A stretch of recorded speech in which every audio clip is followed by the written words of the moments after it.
Aloha. We're joined today by Blaze Lovell, who just released an amazing report in the New York Times.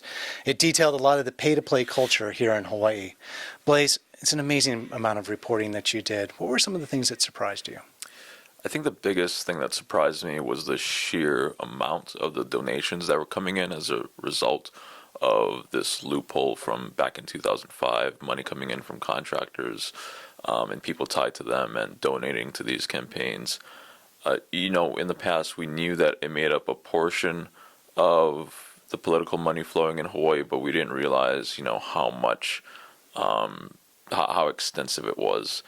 The other thing that surprised me too was to find that a lot of these executives of contracting businesses tended to make a lot of donations around the time they were about to win a pretty big contract or have a really important decision made that could, eventually benefit their companies.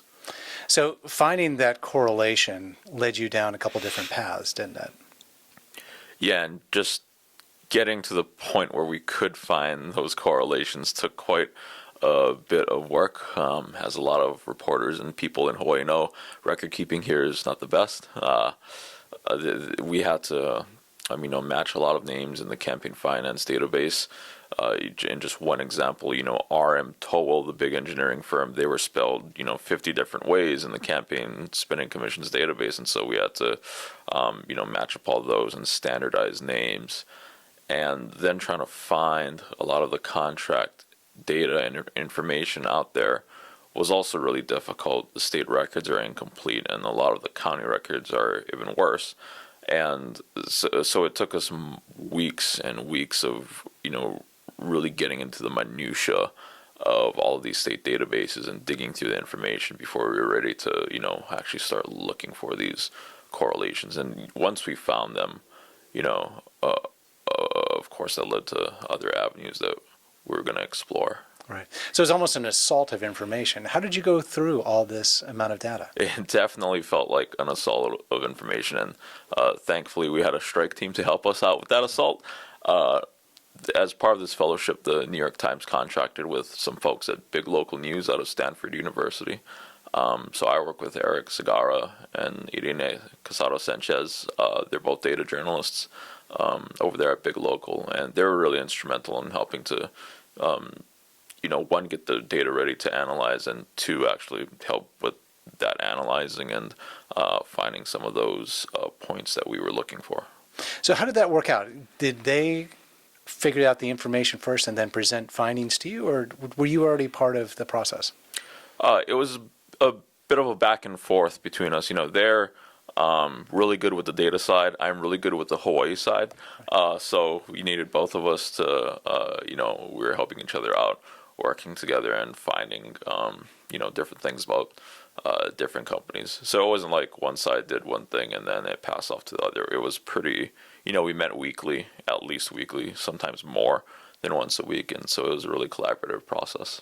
And you found that narrative piece about the parties that were going on. How did that come about? So we actually got a tip years ago, an anonymous letter that got sent to me and Chad Blair, saying that there were these parties that legislators and lobbyists would throw in the Pagoda Hotel. And, we joked about it and said, oh, well, maybe we should stake the place out one night. But initially it sort of sounded like the kind of thing you hear in like a comic book or like a true crime movie. And I sort of, to be frank, kind of dismissed it because I thought it was nuts. Sounds completely crazy to be happening. But while I was looking at these campaign donations and contributions and who they were coming from and the dates that they were happening on, I noticed that they were landing around the dates of these fundraisers that were going on in this really random office on Beretania Street across from the Honolulu police station. And when I tried to find out who owned that office or leased it, it turned out it was this airport employee. And I thought, well, that's really weird. And, I just had to just started making calls around it to random people and anyone who would talk to me. And eventually we found a few people who would talk, and they described these parties we heard about all these years ago, And again, I thought, you guys are crazy. Like, this can't be, happening. This is like, something out of a book. But, as we looked at the data more and talked to more people, it became clear that, there were these fundraisers going on. They're being hosted by this airport official. And a lot of what these people were saying, were totally true. Right.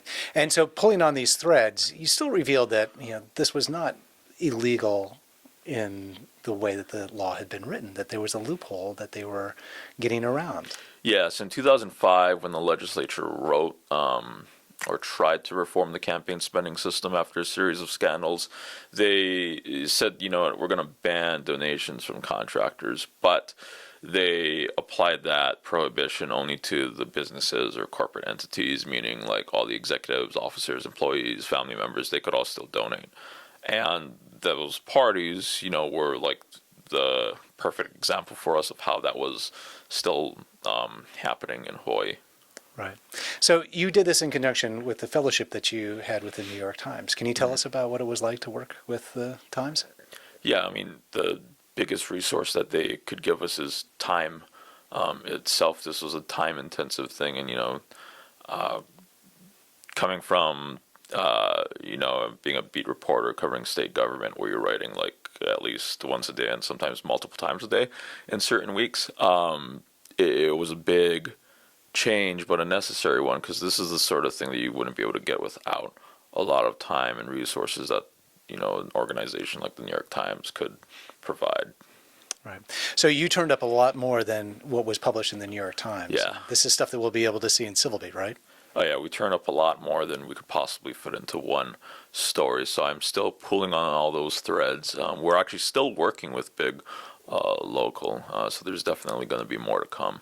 Yeah. Well, we look forward to reading about that in Civil Beat, and we're so glad that you were able to do this just tremendous amount of investigative reporting. It was beautiful work, and encourage everyone to check it out on civilbeat.org. Blaze, thank you so much. Thanks, Nako.